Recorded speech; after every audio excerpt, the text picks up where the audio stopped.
Thank you, Mr. President. I am here to deliver my time to wake up speech, which I do every week that the Senate is in session.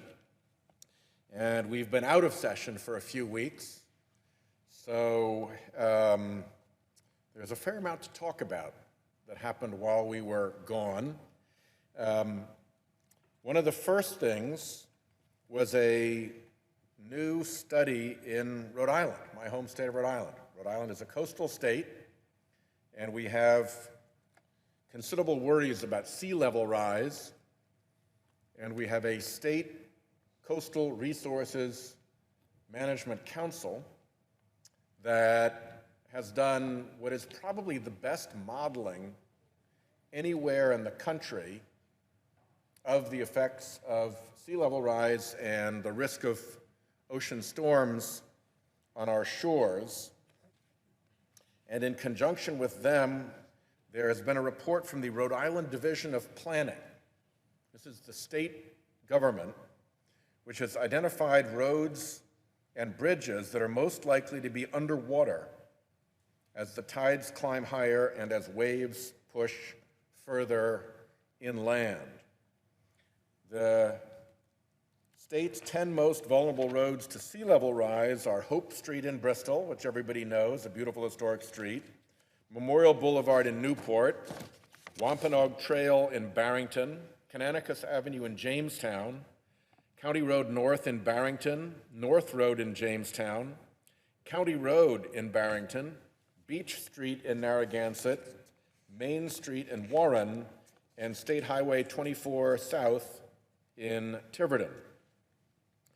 Throw in storm surge on top of sea level rise, and the 10 most vulnerable roads become County Road North in Barrington, Phillip Street in North Kingstown, America's Cup Ave in Newport, the Route 138 West on-ramp in Newport, Hope Street in Bristol again, Highway 24 North in Portsmouth, Centerville Road in Warwick, Narragansett Avenue in Narragansett, Main Street in Warren, and Route 138 West in Jamestown.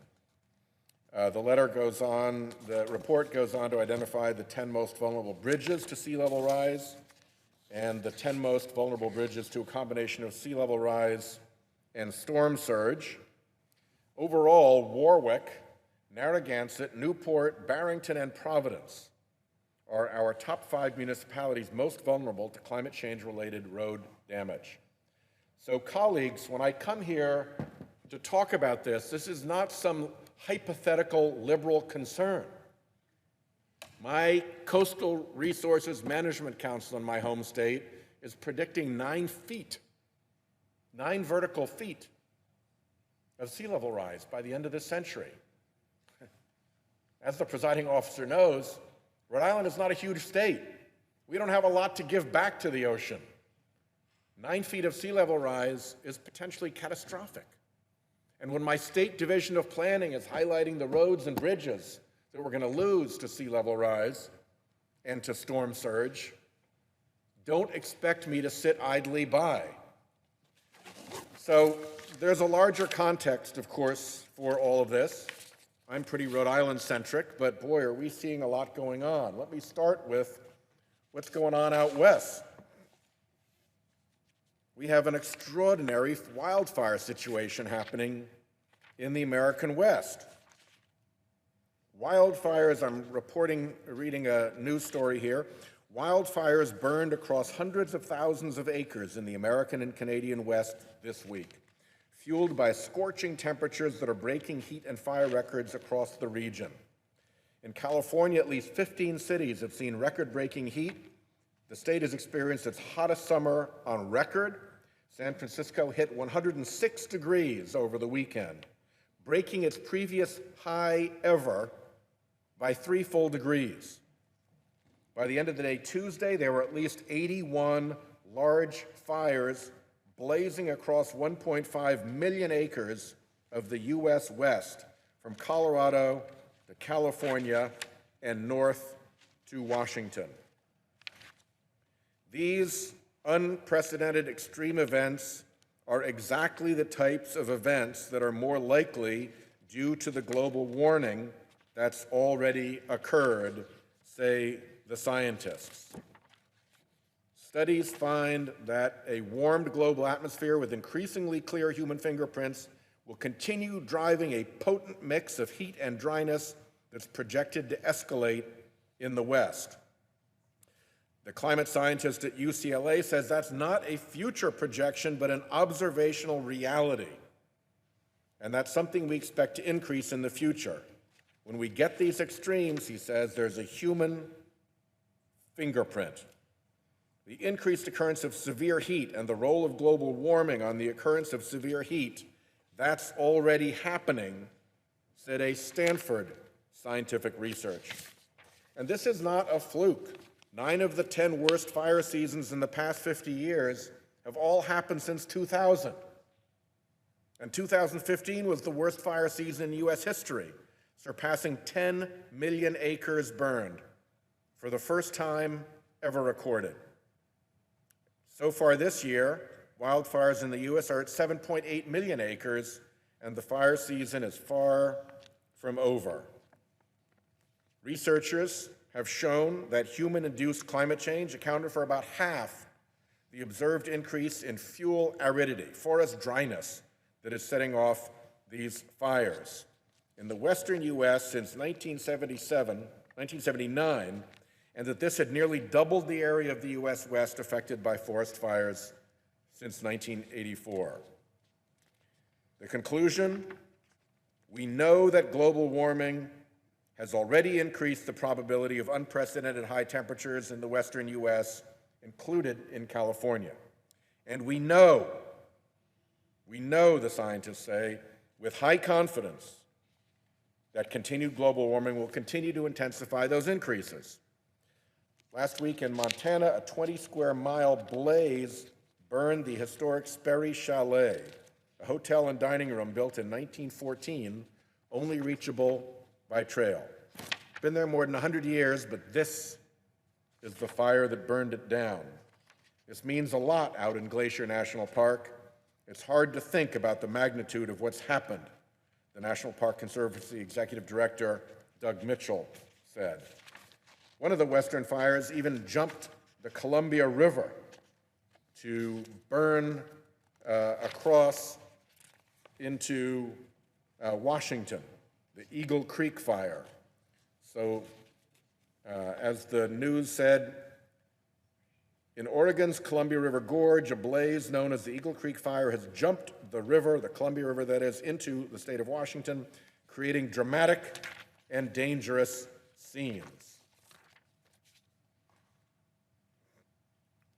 Another news report called this a devastating summer in which an area larger than a certain state has burned. I hate to have Rhode Island be used as a unit of measure, but that's what they said. An area larger than Rhode Island has burned this summer. And they're looking not just at the loss of Sperry Chalet, but potentially losing Lake McDonald Lodge, a loss that would, says the historian who's worked at the lodge for years, be unimaginably devastating. Some of the most remarkable buildings anywhere in the United States, and they are an integral part of the glacier experience and the glacier tradition, and they're either burned or at risk of burning. And if you're in those western states, it's not just in the high, dry forests. If you go down to the oceans, climate change is whacking away at them too. The Oregon and Washington razor clam fisheries are currently closed due to high levels of domoic acid. Domoic acid is a toxin that is produced by algae, the algae Pseudonychia. And algae are associated with climate change. For instance, a record-breaking red tide in 2015 was likely linked to climate change, and we're going to see a lot more of that in the future. Now, of course, the dry part of what's happening in our climate has really been drowned out by what we're seeing on the wet part. The New York Times recently ran an article saying that climate change doesn't cause extreme events, it amplifies them. On the climate side of risk, we have unambiguous evidence that the hazards are changing. Our emissions of heat-trapping gases have already increased the likelihood and severity of heat waves, extreme rainfall, and storm surges. Scientists can now even evaluate how much climate change has increased the odds of individual extreme events, including rainfall and flooding. And we certainly understand the mechanisms. Put simply, a warmer atmosphere can hold more water, increasing the potential for heavy downpours. Storm surge now occurs on top of sea level rise, increasing flooding risk. And we know by the law of thermal expansion why the seas rise when they warm. And we measure that they're warming with a very complicated device called a thermometer. And warmer oceans, in turn, produce more intense hurricanes. We know that as well, as has occurred in the North Atlantic and the Gulf. The article continues that unprecedented is increasingly the norm. And it notes up to 8 feet of sea level rise is possible in this century. Rhode Island's in a unique place, so we're riding a little bit higher than average, and we're looking at potentially 9 feet of sea level rise. Harvey has been an astonishing monster of a storm. It was described in one article as 9 trillion gallons of water, a hydraulic cube over downtown Houston, 4 miles square and 2 miles high. And then, the author said, the cube doubled to become the most extreme rain event in American history. Harvey, by the way, is the third 500-year flood in the Houston area in the past 3 years. It dumped enough water in southeastern Texas to equal almost 20 times the daily discharge of the Mississippi River. So while the wildfires are burning out west, this astonishing set of deluges is happening elsewhere. Land temperatures, according to NOAA, were the hottest they've ever been in 1,651 months of record keeping. July also marked 384 months since the last colder than average month in NASA's database. 384 months since we had a month that was colder than average, with July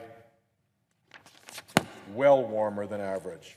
The last 3 consecutive years, 2014, 2015, and 2016, each set a new global record for warmth, according to NOAA. 2016, Politico writes, has been confirmed as the planet's hottest year, with the National Oceanic and Atmospheric Administration documenting record-breaking global warming trends of 2016. The observed outcomes of swiftly rising temperatures include the highest sea levels ever recorded, extremes in rain cycles, and declines in global ice and snow cover, with last year the third in a row breaking global temperature records. Several markers, such as land and ocean temperatures, sea level, and greenhouse gas concentrations in the atmosphere, broke records set just 1 year prior, the NOAA report said. The long-term climate change is like riding an escalator over time, riding it up, and on top of that, things like El Nino and La Nina are like jumping up and down on that escalator, one of the NOAA scientists said. So that's what we're seeing, the underlying trend of climate change raising temperatures, with El Nino and La Nina creating a variation like jumping up and down on that escalator. Greenhouse gas concentrations are now higher than ever recorded. Global surface temperatures are now the highest on record. Sea levels are the highest they've ever been since record keeping began. Precipitation cycles are becoming more extreme. Antarctic sea ice levels are lower than ever recorded. Alpine glaciers have declined for 37 consecutive years. And there were more tropical cyclones. Something is going on. And that well-known far-left liberal outlet, USA Today, had its editorial board say the following: "Could proof grow any more powerful that humanity is responsible for a dangerously warming planet?" It referenced a quadrennial national climate assessment in which scientists from 13 federal agencies found that a rapid rise in temperatures since the 1980s in the United States represents the warmest period in 1,500 years. It quotes the report: "Many lines of evidence demonstrate that human activities, especially emission of greenhouse gases, are primarily responsible. There are no alternative explanations." Do you hear that? There are no alternative explanations. And it keeps coming down. There was an article that came out while we were away on the Great Flood of 2016 in Louisiana, the worst rainstorm in a rainy state's history, the article called it. In some places, more than 2 feet of rain fell over 3 days. And as the article goes, research has shown that it was clearly linked to climate change. There were 2 separate teams of scientists that linked Louisiana's Great Flood with climate change, and the state's own meteorologist, a gentleman named Barry Keim, a professor at Louisiana State University, said that aspects of the August storm were consistent with climate change, and that both of the climate studies so far have shown it likely that climate change likely had its fingerprints on that Louisiana disaster. Indeed, in Louisiana, the state is mounting a massive battle against rising seas as well as floods. Along the coast, rising waters and escalating flood insurance rates, the article says, will drive thousands of families further inland. This is what the state predicts. These families leaving behind homes they've known for generations, leaving behind places that have fundamentally shaped their identities. As one of the Louisianans living in the area in question said, "This is the first time that I can remember that a group came in and said, 'It's not going to be all right.'" Over the next 2 generations, flooding in Louisiana along the marshes and coast will happen at an alarming scale, the article says, as the twin challenges of sinking land and rising seas overtake ancestral homes at breakneck speed. In 50 years, the state estimates Terrebonne Parish, whose name means good earth in the French that some of its residents still speak, will lose 41% of its landmass. Areas are obviously going to lose their tax bases, the report says, as rising waters and increasing flood insurance rates drive most locals out. Now, the Louisiana planners, the article said, had a bit of a leg up since the environmental changes here, the article says, have been so swift that many residents have seen land lost in their own lifetimes. When you're seeing it happen before your eyes, it's not so easy to deny it. And indeed, it's affecting local markets. New gated communities in the area advertise higher elevations on bright advertising banners facing the highway. In Louisiana, what had been the worst case scenario for land loss when the legislature passed its 2012 version of the master plan became the best case scenario in the latest version, approved by the legislature in June, thanks to updated sea level rise estimates. So we're in Louisiana. We're in a Republican-controlled legislature. They pass a master plan to address flooding in 2012. That master plan is based on has a worst-case scenario, and just in the 5 years since then, that worst-case scenario, the legislature has now updated to become a best-case scenario, with the worst-case scenario far, far exceeding what they anticipated just as recently as 2012. Climate change and water management practices could significantly alter the magnitude and variability of extreme flooding events, causing flooding to become non-stationary, said the article, Deciphering Deluges. We've got to come up with new ways of looking at how to cope with sea level rise, offshore storms, major tropical storms, downpours, and riverine flooding. And right now, our colleague Bill Nelson has left us this afternoon after the vote to go back down to Florida because Hurricane Irma is steaming towards his state. Hurricane Irma is the most powerful storm ever recorded in the Atlantic Ocean. Experts say Irma's strength is a result of unusually warm water for that part of the Atlantic. Guess what global warming does? Raises ocean temperatures. You know how much of the excess heat created by global warming has actually gone into the oceans? About 93%. Virtually all of it. Thank goodness for the oceans.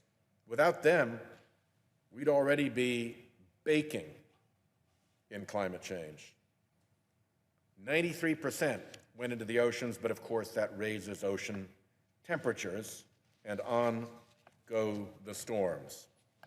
If Irma stays on the forecast track and reaches the Florida Straits, the water there is warm enough that the already intense storm could become much worse, with wind speeds potentially reaching 225 miles per hour, warned Kerry Emanuel, an MIT meteorology professor. For the Florida Keys, if you were to create the worst-case scenario, that is what we are looking at, Monroe County Emergency Operations Center Director Martin Centerfit told CBS Miami. Even Tropical Storm Emily some time ago dumped enough rain on Miami Beach, 7 inches of rainfall over several hours, that the pumps that are meant to drain the area went offline for nearly an hour because the power was interrupted. The mayor, Tomas Regalado, used the flooding to make a case for a proposed $400 million bond initiative to help pump the water out. We have infrastructure demands that come from this disaster as well.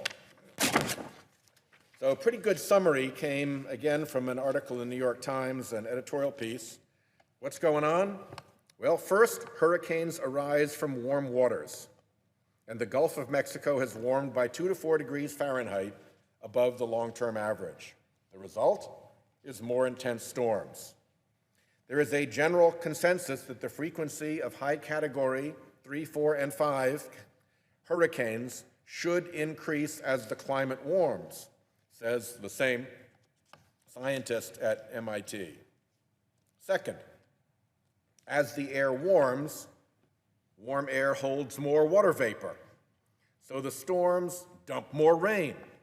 That's why there's been a big increase in heavy downpours. 9 of the top 10 years for heavy downpours in the United States have occurred since 1990. Climate change played a role in intensifying the winds and rainfall associated with Hurricane Harvey, says Charles Green, the climate scientist at Cornell. Last year was the 3rd in a row to set a record high for global average surface temperature. The 10 years of greatest loss of sea ice are all in the last decade. Houston has suffered 3 500-year floods in the last 3 years. And so the author asks the question, why can't we all respect scientists' predictions about our cooking of our only planet? How is it that we don't listen to the scientists on this, particularly right here in this room, in this chamber? Well, there were two very interesting articles that came out while we were away that addressed this. One is about a phony group called the Cooler Heads Coalition, whose job is to call climate science a hoax and denounce environmentalists as global warming alarmists. They write letters, blast out emails, pressure lawmakers, sponsor seminars, appear on television. They even made a documentary movie. This article in the Washington Post told the story behind this coalition. Obviously, the coalition, this Cooler Heads crowd, is paid for. The Cooler Heads have received more than $11 million in donations over the years from coal and oil companies. Who knew? They've taken in tens of millions from nonprofit foundations, such as those controlled by the wealthy Koch brothers. Guess what? More fossil fuel money. The Koch brothers run a fossil fuel empire. The Cooler Heads Coalition are allied with industry trade groups and public relations companies and lobbyists, all of whom are working to influence public debate about global warming. Climate scientists said there is no doubt about the reality of climate change and its consequences, including melting polar ice caps, rising sea levels, and the intensification of storms. Benjamin Santer is a scientist at Lawrence Livermore National Laboratory. We're pretty proud of our national laboratories, and we usually don't think that people who are there are idiots or are fooling us or are parts of a hoax. Dr. Santer says, oh, by the way, he also received a MacArthur Foundation Genius Award. He told the Washington Post that this Cooler Heads outfit is attempting to turn back the clock on knowledge and science. The history of this is rooted in a complex influence campaign that began in support of tobacco. The tobacco plan foreshadowed the tactics that Cooler Heads members would soon employ on climate change. First, millions in contributions from affected industries, often laundered through front groups and through foundations. The same array of donors, the Washington Post reports, would help finance charities behind the fight against climate science. They took the skills they learned denying the health harms of tobacco and moved that same technology of propaganda, influence, and politicking into climate change. The Competitive Enterprise Institute became the lead group in this Cooler Heads coalition, taking over management of the coalition, joined by groups such as the Heartland Institute. The Heartland Institute's a really classy group. They're the ones who put up billboards comparing climate scientists to the Unabomber. That's the quality of debate we get out of the Heartland Institute. And Americans for Prosperity is another influential nonprofit organization, which is a front for, guess whom? The Koch brothers and Koch Industries, i.e. the fossil fuel industry. They got particularly cranked up by the Kyoto Protocol. And the story continues. The energy industry went on a spending spree to thwart Kyoto, devoting at least $13 million to public relations and information campaigns in 1997. The Cooler Heads Coalition was in effect a loose confederation of those groups with the declared mission of countering what they call the myths of global warming. In early 1998, this Cooler Heads group met with energy industry executives and lobbyists in closed-door meetings at the American Petroleum Institute and began to soak up more money. And here's what the plan was. I'm quoting from the story in the Post. one former Cooler Heads member who spoke on the condition of anonymity because of a fear of a punitive backlash. That's how classy this group is. They enforce against each other. This former member said the coalition's mission was to simulate a cacophony of voices against climate change science. There's a whole web, the former member said, out to do this. The ExxonMobil Foundation, of course, had given millions to Cooler Heads members. A 2009 IRS filing for the Competitive Enterprise Institute, the group that took over the coalition, managed it, inadvertently made public a filing that disclosed their funding from two coal mining companies, Ohio-based Murray Energy and Richmond-based Massey Energy. Contributions to the Competitive Enterprise Institute during the Obama administration rose to $7.6 million in 2014. And as the article continues, Competitive Enterprise Institute and the Cooler Heads, so-called, were just the tip of the spear. Between 2003 and 2010, energy companies, corporations, conservative foundations contributed hundreds of millions to that web, to 91 nonprofit think tanks, educational groups, and associations involved in the fight against global warming regulations. To put it mildly, as the expert who chronicled this concluded, and I quote him, "This is a large-scale political effort." We have one last report from inside that large-scale political effort. This is the first-hand voice of the individual. His name is Jerry Taylor. Here's what he says. "I used to be the #2 person at the Cato Institute." The Cato Institute is one of this constellation of right-wing groups that foment and support climate denial and receives money from fossil fuel interests. He continues, "I was responsible for building our resistance to climate action.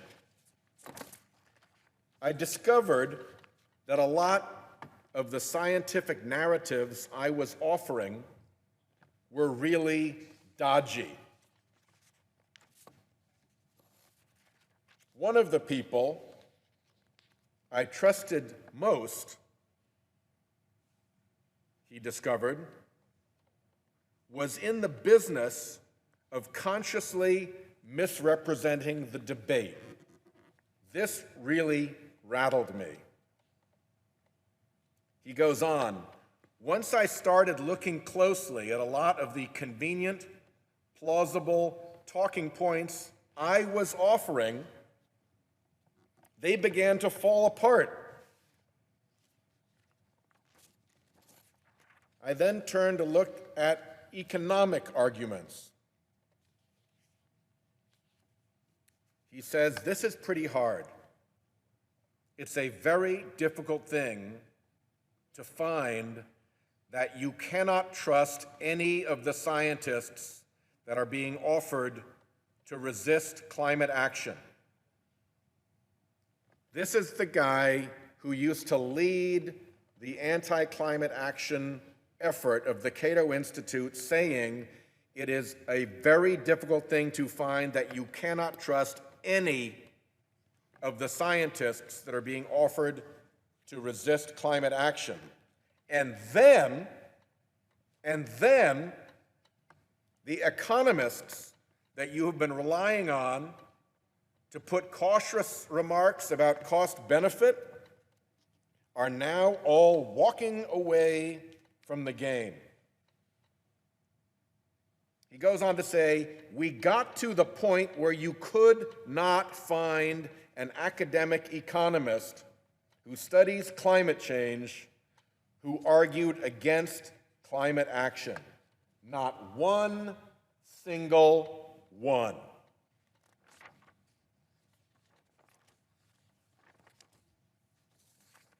So, here's his conclusion. Believe it or not, he says, libertarians and conservatives and Republicans were put on this earth with the perfect answer to climate change: harnessing markets and price signals via a carbon tax or a carbon tax-like mechanism to reduce greenhouse gas emission. We're perfectly placed to do that, he says. So, what is it, he asks, that keeps Republicans from coming to the conclusion that climate change doesn't just threaten polar bears in the Arctic, it threatens the global economy, it threatens capital flows, it threatens capitalism? It's not the Republican base, let me tell you, he says. There's poll after poll, survey after survey, showing that most Republicans believe in doing something about climate. He continues, what prevents Republican politicians from acting is that there are significant members in the Republican Party coalition who are denialist demanders. They're not just climate deniers themselves, they are denialist demanders, and they have outsized influence in the party.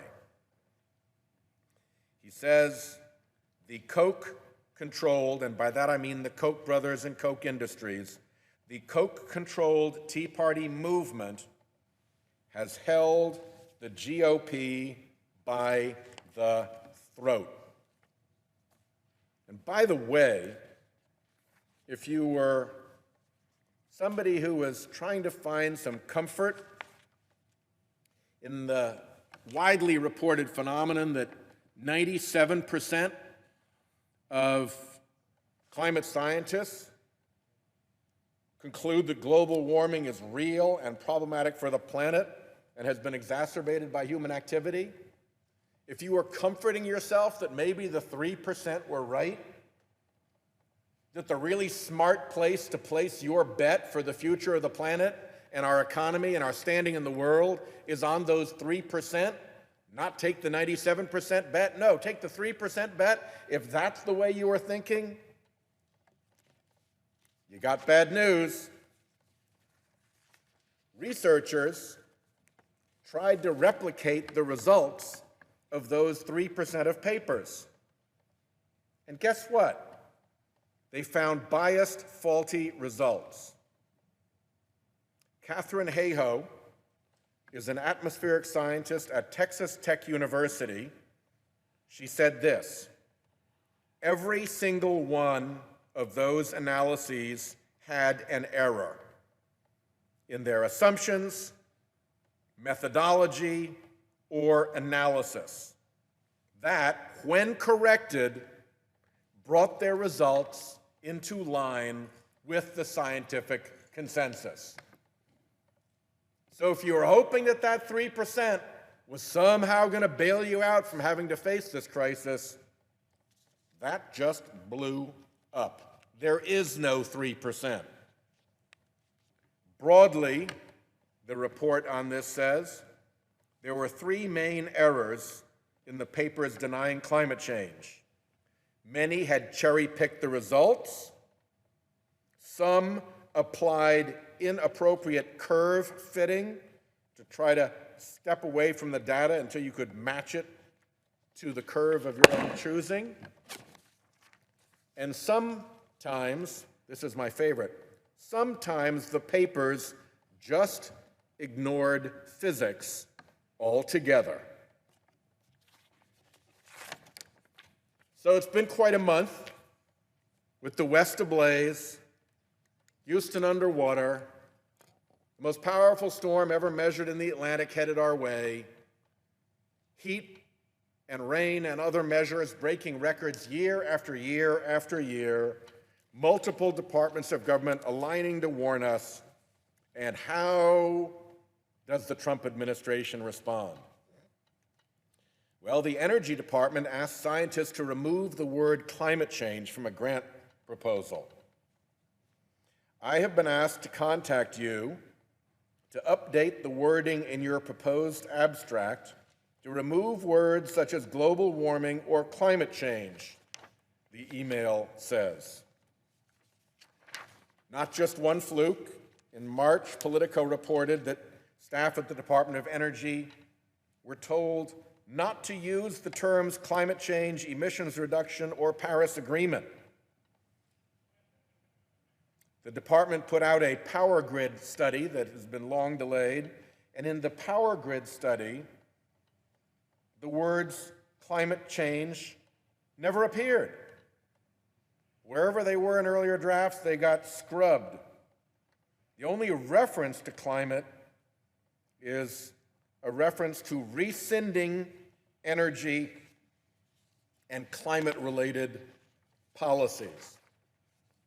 The EPA has been scrubbing the word climate change from its website. It removed its climate change page and then got hammered with a series of Freedom of Information Act requests as to what's going on with that. So they quickly scrambled and published an archived version, but buried it back in the website. The Department of Interior has also removed discussions of the effects of global warming from several of its pages. The Department of Agriculture has emails showing how staff in their Natural Resources Conservation Service were coached by managers to avoid the term climate change and instead use other language.